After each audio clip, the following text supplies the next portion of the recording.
Hello student, welcome to competitive study May student YouTube চ্যানেলে আপনাদেরকে সকলকে স্বাগত। আমরা আজকে আপকামিং সমস্ত ধরনের কম্পিটিটিভ পরীক্ষার জন্য কয়েকটি গুরুত্বপূর্ণ প্রশ্ন ও উত্তর নিয়ে আলোচনা করব। আজকের ক্লাসটি শুরু করা যাক। আজকের প্রথম প্রশ্ন, এলিসি প্যালেস কোথায় অবস্থিত? জার্মানিতে, ইতালিতে, ফ্রান্সে, ইংল্যান্ডে? সঠিক উত্তরটি হলো ফ্রান্সে। এছাড়াও তোমরা মনে রাখবে, প্যারিসে অবস্থিত এলিসি প্রাসাদ ফ্রান্সের রাষ্ট্রপতির অফিসিয়াল হাউস হিসাবে কাজ করে।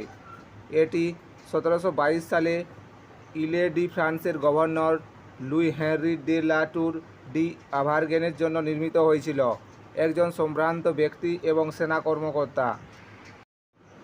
2 নম্বর প্রশ্ন, পদাতিক কবি কাকে বলা হয়?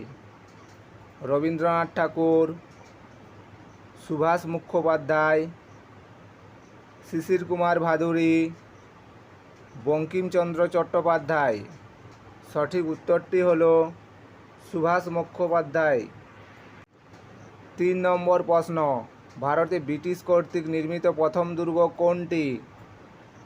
Fort Saint George, Fort Saint Angelo, Fort William, Fort Saint David? সঠিক উত্তরটি হলো ফোর্ট সেন্ট জর্জ। এছাড়াও তোমরা মনে রাখবে, ফোর্ট সেন্ট জর্জ ভারতের উপকূলীয় শহর চেন্নাইয়ের একটি দুর্গ। 1639 সালে প্রতিষ্ঠিত এটি ছিল ভারতের প্রথম ইংরেজ দুর্গ। 4 নম্বর প্রশ্ন, চৌরি চৌরা হত্যাকাণ্ডের সঙ্গে জড়িত কোন আন্দোলন? আইন অমান্য আন্দোলন, ভারত ছাড়ো আন্দোলন, অসহযোগ আন্দোলন? কোনোটিই নয়। সঠিক উত্তরটি হলো অসহযোগ আন্দোলন। এছাড়াও তোমরা মনে রাখবে, চৌরি চৌরা ঘটনাটি ঘটেছিল 1922 সালে উত্তরপ্রদেশের গোরক্ষপুর জেলায়। চৌরি চৌরা ঘটনায় বিক্ষোভকারীরা একটি থানায় আগুন ধরিয়ে দেয়, যার ফলে 23 জন পুলিশ এবং 3 জন বেসামরিক লোক মারা যান। চৌরি চৌরা ঘটনার কারণে মহাত্মা গান্ধী অসহযোগ আন্দোলন বন্ধ করে দেয়।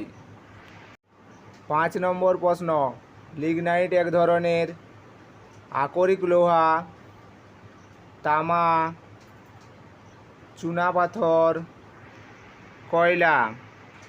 সঠিক উত্তরটি হলো কয়লা। এছাড়াও তোমরা মনে রাখবে, লিগনাইট কয়লা বাদামি কালো রঙের এবং শুকনো ছাইমুক্ত ভিত্তিতে 60 থেকে 70% কার্বনের পরিমাণ থাকে। 6 নম্বর প্রশ্ন, জওহর সুড়ঙ্গ কোন রাজ্যে অবস্থিত? গোয়া, জম্মু ও কাশ্মীর, হিমাচল প্রদেশ, উত্তরাঞ্চল? সঠিক উত্তরটি হলো জম্মু ও কাশ্মীর। 7 নম্বর প্রশ্ন, কোন ক্ষেত্রে সুপ্রিম কোর্ট ফেডারেল কোর্ট হিসাবে কাজ করে? আন্তঃপ্রাদেশিক দ্বন্দ্ব, নির্বাচন সংক্রান্ত আবেদন শুনানি, দেওয়ানি মামলা, নিম্নতম আদালতের আপিল শুনানি? সঠিক উত্তরটি হলো আন্তঃপ্রাদেশিক দ্বন্দ্ব। 8 নম্বর প্রশ্ন, কচ্ছের উপসাগরে অবস্থিত কান্ডলা কিসের জন্য বিখ্যাত? সামুদ্রিক খাদ্যপণ্য কেন্দ্র, পুরনো জাহাজের ধ্বংসকরণ, রপ্তানি প্রক্রিয়াকরণ অঞ্চল, হিরে কাটা এবং পালিশ করা? সঠিক উত্তরটি হলো রপ্তানি প্রক্রিয়াকরণ অঞ্চল। এছাড়াও তোমরা মনে রাখবে, কান্ডলা শস্য রপ্তানি এবং তেল আমদানির জন্য ভারতের কেন্দ্র হিসাবে পরিচিত। 9 নম্বর প্রশ্ন, তড়িৎ শক্তির ব্যবহারিক একক কী? জুল, ওয়াট সেকেন্ড, ওয়াট ঘন্টা, কিলোওয়াট ঘন্টা? সঠিক উত্তরটি হলো কিলোওয়াট ঘন্টা। 10 নম্বর প্রশ্ন, সঞ্চয়ী কোষে কোন ধাতু ব্যবহৃত হয়? সীসা, জিঙ্ক, তামা, অ্যালুমিনিয়াম? সঠিক উত্তরটি হলো সীসা। 11 নম্বর প্রশ্ন, কিসের উপস্থিতি একটি প্রাণী ও উদ্ভিদ কোষের মধ্যে পার্থক্য নির্ণয় করে? রাইবোজোম, কোষ প্রাচীর, নিউক্লিয়াস, কোষ আবরণ। সঠিক উত্তরটি হল কোষ প্রাচীর। 12 নম্বর প্রশ্ন, টেস্ট টিউব বেবি এর অর্থ? জাইগোটের গঠন, শুক্রাণু এবং ডিম্বাণুর সংযোগ, ফ্যালোপিয়ান নালীতে নিষেক, কোনোটিই নয়। সঠিক উত্তরটি হল ফ্যালোপিয়ান নালীতে নিষেক। 13 নম্বর প্রশ্ন, রোভার্স কাপ কোন খেলার সঙ্গে যুক্ত?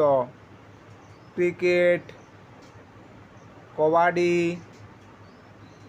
Hockey, football. সঠিক উত্তরটি হল ফুটবল। 14 নম্বর প্রশ্ন, বিশ্ব বেতার দিবস কবে পালিত হয়? 12ই জানুয়ারি, 13ই ফেব্রুয়ারি, 14ই মার্চ, 15ই এপ্রিল। সঠিক উত্তরটি হল 13ই ফেব্রুয়ারি। 15 নম্বর প্রশ্ন অর্থাৎ আজকের শেষ প্রশ্ন, ভারতের জিএসটি মডেল অনুযায়ী কতগুলি করের হার আছে? 7 রকমের, 5 রকমের, 4 রকমের, 2 রকমের। সঠিক উত্তরটি হলো 5 রকমের। এছাড়াও তোমরা মনে রাখবে কর সংগ্রহের জন্য পণ্য পরিষেবাগুলিকে 5টি ভিন্ন ট্যাক্স স্ল্যাবে ভাগ করা হয়েছে। 0%, 5%, 12%, 18% এবং 28%। যাই হোক, পেট্রোলিয়াম পণ্য, অ্যালকোহল মুক্ত পানীয় এবং বিদ্যুতের উপর জিএসটির অধীনে কর দেওয়া হয় না এবং পরিবর্তে পূর্ববর্তী কর ব্যবস্থা অনুসারে পৃথক রাজ্য সরকারগুলি দ্বারা আদালতভাবে কর দেওয়া হয়।